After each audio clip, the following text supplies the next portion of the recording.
जय हिंद। आज का ये वीडियो आप लोगों के लिए बहुत ही ज़्यादा इंपॉर्टेंट है। देखिए आज के इस वीडियो में आप लोगों को यहाँ पर मात्र 30 दिन में इतना पढ़ लो, आपके हिंदी में 70 नंबर बिल्कुल पक्के हो जाएंगे। मैं आप लोगों को यहाँ पर देखिए 9 टॉपिक बताऊंगा और यही 9 टॉपिक जो आप लोग पढ़ लेते हैं मात्र 30 दिनों में, तो आपके हिंदी में 70 नंबर बिल्कुल पक्के हो जाएंगे। चाहे आपने अभी तक कुछ भी नहीं पढ़ा है तो वीडियो को पूरा देखना, क्योंकि अब आपके पास टाइम नहीं बचा हुआ है। तो मैं आप लोगों को जितना बताऊंगा इतना ही आपको तैयार करना है और डे बाय डे बताऊंगा कि कितने दिन में कौन सा आपको लेसन पढ़ना है, कैसे क्या सारी चीज़ें बताऊंगा। तो वीडियो को पूरा देखना, बाकी इस वीडियो को ज़्यादा से ज़्यादा शेयर कर देना आपके दोस्तों के साथ। तो चलिए शुरू करते हैं। देखिए सबसे पहले बहुविकल्पी क्वेश्चन पूछे जाएंगे हिंदी में। तो देखिए इसमें आपको क्या क्या याद करना है। देखिए आदिकाल और भक्तिकाल, रीतिकाल, छायावादी युग, भारतेंदु युग, उसके बाद में शुक्ल युग आदि के लेखक और तथा कवि आपको और उनकी रचनाएं याद कर लेना है। देखिए आदिकाल के आपको क्या करना, कवि याद कर लेना, जो भी हो इंपॉर्टेंट याद करना, सभी नहीं याद करना, ये पूछे ही पूछे जाते हैं। बाकी भक्ति काल के कौन कौन से कवि हैं, जैसे सूरदास, तुलसीदास और बिहारी लाल, और यहाँ पर जैसे कबीरदास, ये सभी क्या है भक्ति काल के कवि हैं। रीत काल के जैसे बिहारी, सॉरी यहाँ पर जो भक्ति काल के बिहारी नहीं है, देखिए रीत काल के बिहारी भूषण, ये सभी हैं रीत काल के कवि हैं। तो उसी प्रकार से छायावाद के जैसे यहाँ पर जयशंकर, महादेवी वर्मा, सुमित्रा नंदन पंत, और उसी प्रकार से भारतेंदु युग के भारतेंदु हरिश्चंद्र, उसके बाद में यहाँ पर शुक्ल युग के जैसे महावीर प्रसाद द्विवेदी, ये बहुत सारे इसी प्रकार से आपको याद कर लेना जो जो इम्पोर्टेंट हो, और ये आपको कम से कम 3 दिन में ये तैयार हो जाएंगे, ठीक है। उसके बाद में दूसरा पॉइंट कौन सा है, बहुत ज़्यादा इम्पोर्टेंट है, रस रस और छंद और अलंकार। देखिए रस में आपको 2 ही रस पूछे जाते हैं, हास्य रस और करुण रस। इसका क्या करना, आपको उदाहरण याद कर लेना और परिभाषा, और इसकी जो यहाँ पर स्थायी भाव होता है वो देखिए, हास्य रस का स्थायी भाव क्या होता है, हास होता है, बहुत सिंपल सा। करुण रस का स्थायी भाव शोक होता है। तो ये बहुत कम टाइम में आप लोग तैयार कर सकते हैं। उसी प्रकार से यहाँ पर रोला के क्या करना, आपको छंद, यहाँ पर रोला छंद की आपको परिभाषा और उदाहरण सही तैयार कर लेना। सोरठा छंद की दोनों बहुत ज़्यादा इंपॉर्टेंट है। बाकी अलंकार में उपमा, रूपक, उत्प्रेक्षा 3 ही अलंकार पूछे जाते हैं, इनकी परिभाषा उदाहरण सही तैयार कर लेना। बहुत सिंपल से हैं, जैसे उपमा में पीपर पास सरिस मंडोला, इसका उदाहरण है। रूपक का जैसे यहाँ पर हरिपद कोमल कमल से, या फिर यहाँ पर चरण कमल बंदो हरिराई, या फिर यहाँ पर उत्प्रेक्षा अलंकार जैसे सोहत ओढ़े पीत पट श्याम सलोने गाद मनोनील मन शैल पर आतप्य प्रभात। तो इसी प्रकार से ये तीनों चीज़ें अच्छी तरीके से तैयार कर लेना। उसके बाद में बात करते हैं उपसर्ग, प्रत्यय, समास और तत्सम और शब्द रूप, और यहाँ पर धातु रूप। देखिए उपसर्ग का मतलब होता है, ये आपको क्या करना, जो जो इम्पोर्टेंट है उनको पढ़ लेना। बहुत सिंपल सा है, मात्र मतलब 10 मिनट में ये आप समझ जाओगे कि उपसर्ग प्रत्यय क्या होते हैं।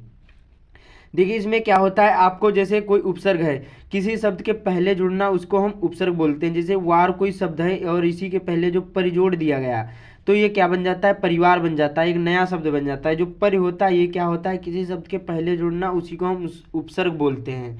समझ में आया, बहुत सिंपल सा है। और प्रत्यय का मतलब क्या होता है, जो यहाँ पर शब्द के आखिरी में जुड़ना। जैसे लंब कोई शब्द है, क्या है, लंब कोई एक शब्द है और इसी में आई जो जोड़ दिया गया, तो ये क्या बन जाता है, लंबाई बन जाता है। क्या बन जाता है, लंबाई बन जाता है।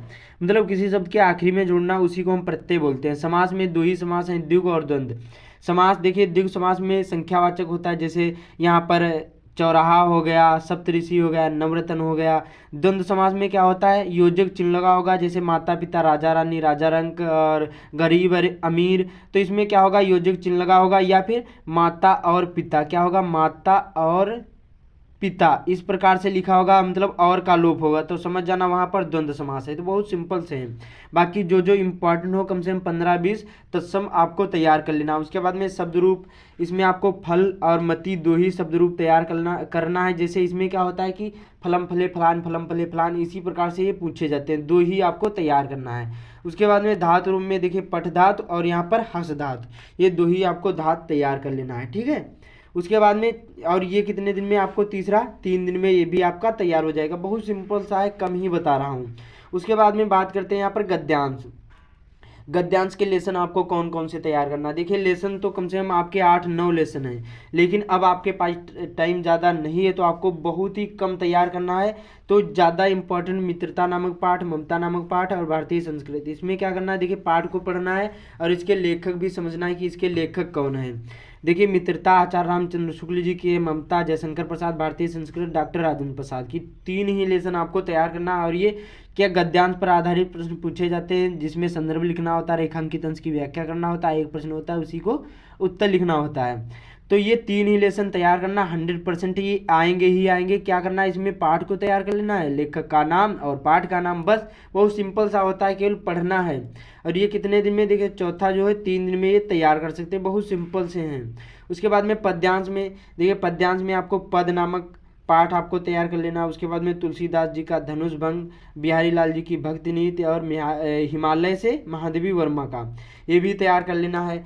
इसमें देखिए 4 बता रहा हूँ क्योंकि ये ज़्यादा कम से कम 11-12 लेसन है, तो क्या करना आपको 4 यही लेसन तैयार कर लेना। 100% पूछे ही पूछे जाते हैं, क्योंकि अथवा करके 2 आते हैं तो एक जरूर मिल जाएगा इनमें से 100%। तो आपके पास टाइम ज़्यादा नहीं है, आपको इतना ही तैयार करना, इससे ज़्यादा नहीं आपको तैयार करना है, ठीक है। उसके बाद में बात करते हैं, और ये कितने दिन में आपको 5वां, कम से कम आपको 4 दिन में ये भी तैयार हो जाएगा, बहुत सिंपल सा। इसमें भी आपको पाठ का नाम याद होना चाहिए, बाकी इसका अनुवाद भी करना, मतलब व्याख्या भी करके आना चाहिए कि किस प्रकार से व्याख्या करना है, ठीक है। और पाठ का नाम भी, और कवि का नाम, जैसे पद है सूरदास जी के धनुष भंग, तुलसीदास, भक्तिनीत, बिहारी लाल, हिमालय से महादेवी वर्मा। उसी प्रकार से छठा है गद्यांश और पद्यांश, संस्कृत गद्यांश और पद्यांश। इसमें देखिए पहला लेसन वाराणसी वीरा वीरेण पूजते, भारतीय संस्कृति और प्रबुद्धो ग्रामीणा, ये 4 लेसन आपको तैयार कर लेना है। और ये कितने दिन में, 2 दिन में तैयार हो जाएंगे। इसमें संदर्भ लिखने को आता है, श्लोक, और देखिए यहाँ पर गद्यांश पद्यांश, मतलब गद्यांश और श्लोक भी पूछा जाता है, 5-5 नंबर के पूछे जाते हैं, और अनुवाद भी करने को आता है। और इसमें आपको क्या करना, कम से कम 4 श्लोक तैयार कर लेना है। कितने, 4 श्लोक। और जो इंपॉर्टेंट क्वेश्चन आंसर हैं कम से कम 10 आपको तैयार कर लेना। मैंने इस पर वीडियो सभी पर बना दिए हैं, तो चैनल पर विजिट करके देख सकते हैं, ठीक है। तो बहुत सिंपल सा मैंने बताया, इतना ही आपको तैयार करना है।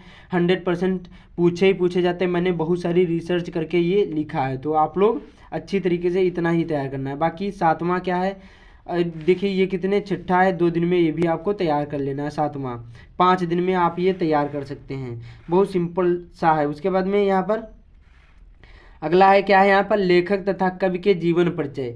इसमें आपको क्या करना है, देखिए पहला जो कवि लेखक के, आपको आचार्य रामचंद्र शुक्ल जी का जीवन परिचय तैयार कर लेना है, और जयशंकर प्रसाद का, इनका 2 हो गया। ये लेखक के, और कवि में तुलसी सूर विहारी, जिनसे बोर्ड परीक्षा आ रही है, कहावत कही गई। तो 3 ये 100% पूछे ही पूछे जाते हैं, तीनों में से एक जरूर ही आता है हर साल बोर्ड एग्जाम में, तो तीनों जरूर तैयार कर लेना। 5 तैयार कर लोगे तो यहाँ पर 10 नंबर आपके पक्के हो जाएंगे, ठीक है। जितना मैं बता रहा हूँ इतना जो तैयार कर लेते हैं तो आपके 70 में 70 नंबर बिल्कुल पक्के हो जाएंगे। आपको 5 जीवन परिचय तैयार कर लेना, और कमेंट में बताना कि 5 में से आपको कितने जीवन परिचय मालूम है और कितने तैयार कर लिए। उसके बाद में आता है यहाँ पर खंड काव्य, ये अपने अपने जिले पर होता है, आधारित होता है, और ये 3 नंबर का पूछा जाता है। इसमें आपको क्या करना है, नायक का चरित्र चित्रण तैयार कर लेना, सभी जो आपके जिले में, जैसे हमारे जिले में जयश्वास खंड काव्य है, हरदोई से हूँ, ऐसे आपके जिले में कौन सा है खंड काव्य, वो आपको तैयार करना है। जो आपको नहीं पता है तो अपने टीचर से पूछ सकते हैं, वो बता देंगे, ठीक है। खंड काव्य बहुत ज़्यादा इंपॉर्टेंट होता है, बहुत सारे लोग छोड़ देते हैं, लेकिन आपको छोड़ना नहीं, बहुत सिंपल से होते हैं। केवल आपको नायक के सभी के चरित्र चित्रण तैयार कर लेना है जो आपके जिले में हो, ठीक है। उसके बाद में बात करते हैं यहाँ पर निबंध। निबंध बहुत ज़्यादा इंपॉर्टेंट है, और ये 9 नंबर का पूछा जाता है। मैं जो आप लोगों को बताऊंगा इतना ही आपको तैयार करना है, और सभी पर वीडियो मैंने बना दिए हैं।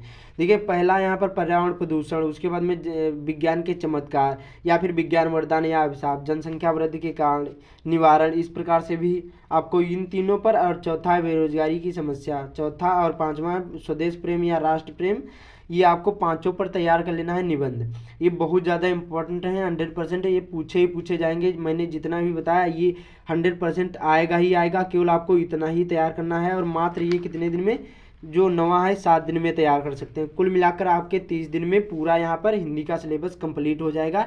जैसे मैंने बताया इतना ही आपको तैयार करना है, मैंने सारी चीज़ें बता दी हैं। आप लोग इसका स्क्रीनशॉट ले लीजिए और अच्छी तरीके से इसको याद भी कर लेना। जितना मैं आप लोगों को बता रहा हूँ इतना ही आपको तैयार कर लेना है, इससे अलग कुछ भी नहीं पूछा जाएगा जितना मैंने बताया है। तो इस वीडियो को ज़्यादा से ज़्यादा शेयर कर देना। बाकी चैनल पर पहली बार आए चैनल को सब्सक्राइब भी कर लेना। तो मिलते हैं अगले वीडियो में, मैंने जितना बताया इतना ही आपको तैयार करना है।